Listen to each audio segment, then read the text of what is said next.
Assalamualaikum warahmatullahi wabarakatuh.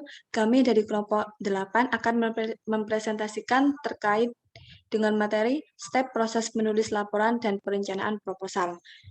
Adapun anggota kelompok kami yang pertama Isanur Fadilah dengan NIM 2020-160, kemudian Silva Salsabella Hasya dengan NIM 2020-162, dan yang terakhir saya Silvilagi Ayuni dengan NIM 2020-169.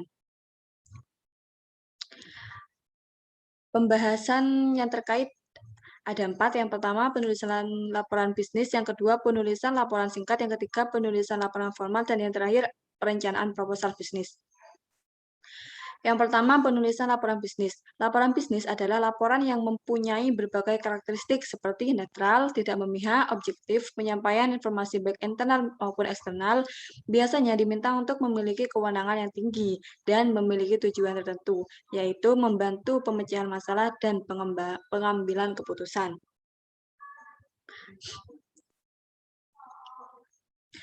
Adapun kegunaan laporan bisnis, yaitu guna melakukan monitoring dan pengendalian operasional perusahaan, yang kemudian guna membantu mengimplementasikan beberapa kebijakan dan prosedur yang sudah ditentukan oleh perusahaan, kemudian guna mencukupi berbagai persyaratan hukum dan peraturan yang dijalankan di perusahaan, kemudian guna mendokumentasikan prestasi kerja yang dibutuhkan baik bagi kebutuhan internal atau eksternal, kemudian untuk menganalisis informasi dan melaksanakan pembimbingan bagi pengambilan keputusan atas masalah tertentu. Dan yang terakhir, guna mendapatkan sumber dana dan pembukuan bisnis baru. Contohnya adalah proposal penjualan. Kemudian penggolongan laporan bisnis. Penggolongan laporan bisnis berdasarkan yang pertama menurut fungsinya, yang kedua menurut subjeknya, yang ketiga menurut formalitasnya, yang keempat menurut keasliannya, yang kelima menurut frekuensinya, yang keenam menurut jenisnya, dan yang terakhir menurut kegiatan proyeknya. Persiapan penulisan laporan bisnis. Nah, dalam persiapan penulisan laporan bisnis ini, diperlukan sebelum menulis laporan mencakup paling tidak 4 dari tahapan. Yang pertama, menjelaskan masalah, tujuan, dan ruang lingkupnya. Yang kedua, mempertimbangkan siapa nantinya yang akan menerima laporan. Yang ketiga, penentuan ide ataupun gagasan. Yang keempat, pengumpulan dan bahan yang dibutuhkan. Yang kelima, melakukan analisis data dan melakukan penafsiran data. Dan yang keenam, yaitu melakukan pengorganisasian data dan melakukan persiapan kerangka akhir. Selanjutnya ada bagian pokok laporan bisnis, yaitu ada 3. Yang pertama pendahuluan, yang kedua teks, dan yang ketiga penutup. Nah, di pendahuluan ini merupakan bagian yang sangat penting dalam suatu laporan bisnis, yang mana pada bagian ini memiliki bagian yang berupa tujuan, misi, strategi, dan sasaran. Yang kedua ada teks. Nah, teks ini merupakan isi yang paling panjang nantinya pada sebuah laporan bisnis. Dan yang ketiga, kemudian ada penutup. Nah, di bagian penutup ini merupakan sebuah kesimpulan yang mempunyai isi evaluasi beberapa fakta yang dibahas tanpa dengan pendapat pribadi. Next. Adapun organisasi tubuh laporan bisnis. Yang pertama, cara menyusun tubuh laporan bisnis. Nah, cara menyusun tubuh laporan bisnis ini dibagi menjadi 2. Yang pertama yaitu cara deduktif, yaitu menggambarkan isi laporan dari belakang ke depan ataupun menjelaskan ide-ide pokok atau juga rekomendasi dulu sebelum hal-hal yang dijelaskan. Kemudian yang kedua itu cara induktif. Nah, dengan cara ini maka Anda menjelaskan beberapa fakta yang ada sebelum beberapa ide pokok dan kesimpulan atau rekomendasi disampaikan. Nah, untuk organisasi tubuh laporan bisnis yang kedua ini ada cara menyusun teks laporan bisnis. Nah, cara menyusun teks laporan bisnis, salah satu tugas yang cukup rumit dalam membuat laporan bisnis adalah memutuskan cara terbaik untuk menyusun fakta-fakta yang tersedia sehingga terbentuk bagian teks laporan bisnis. Selanjutnya akan dilanjutkan oleh rekan saya. Untuk yang selanjutnya, penulisan laporan singkat. Laporan singkat pada dasarnya secara umum berisi materi yang singkat, padat, dan jelas guna efektivitas dalam pemahaman pembaca. Laporan singkat tersebut bisa berwujud memo atau surat yang ditulis dalam satu saran, menekankan pada tubuh laporan yang mencakup pembuka, hasil temuan, bahasan, dan bagian penutup. Next. Perencanaan laporan singkat. Perencanaan dalam penyusunan laporan bisnis itu sangat penting karena sebagai dasar tujuan suatu organisasi. Dalam merencanakan suatu laporan singkat, ada beberapa hal yang perlu kita perhatikan, yaitu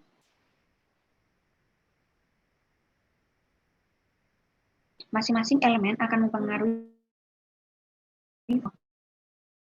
penulisan format laporan. Di sini terdapat 4 format laporan. Yang pertama pracetak, yang kedua surat, 3 memo, 4 manuskrip.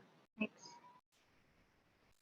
Penentuan struktur dasar. Adapun struktur dasar dari laporan singkat dapat didasarkan pada masalah yang muncul. 3 masalah yang ada saat menentukan struktur dasar ini. Yang pertama, informasi yang harus dimasukkan, yaitu apa keseluruhan dari data yang akan dimasukkan, atau Anda ingin mengeliminasi data yang ada. Masalah yang kedua yaitu pendekatan psikologi yang relevan terhadap pembaca tertentu. Apakah Anda memakai direct order atau indirect order. Masalah yang ketiga, metode yang Anda gunakan supaya materi yang disampaikan jelas dan meyakinkan. Apakah Anda memakai pengorganisasian sebuah topik dengan dasar atas tingkat pentingnya, berdasarkan urutan, berdasarkan kronologi, bahkan berdasarkan lokasi. Next. Pengorganisasian memo dan juga laporan informasi. Di sini terdapat 2 pengorganisasian. Yang pertama, laporan periodik atau berkala. Laporan periodik ini merupakan laporan internal yang menjelaskan apa yang terjadi dalam suatu departemen atau divisi selama periode tertentu.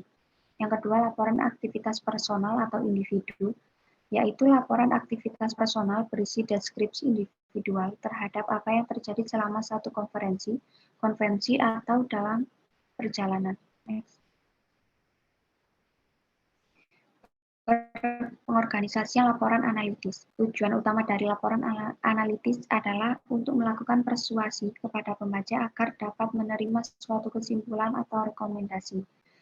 Hal yang termasuk dalam laporan analitis ada 3, yaitu laporan justifikasi, 2 usulan bisnis baru di luar klien, yang ketiga laporan troubleshooting. Yang pertama, laporan justifikasi merupakan usulan internal yang digunakan untuk melakukan persuasi kepada manajemen puncak agar menyetujui suatu investasi atau proyek tertentu. Yang kedua, usulan bisnis baru di luar klien. Usulan untuk pihak di luar klien dimaksudkan untuk memperoleh produk atau proyek yang diterima oleh bisnis. Pendekatan yang sering digunakan dalam usulan bisnis baru di luar klien ini adalah pendekatan langsung. Yang ketiga, laporan troubleshooting adalah dokumen yang berorientasi pada keputusan yang disusun oleh kepentingan manajemen puncak.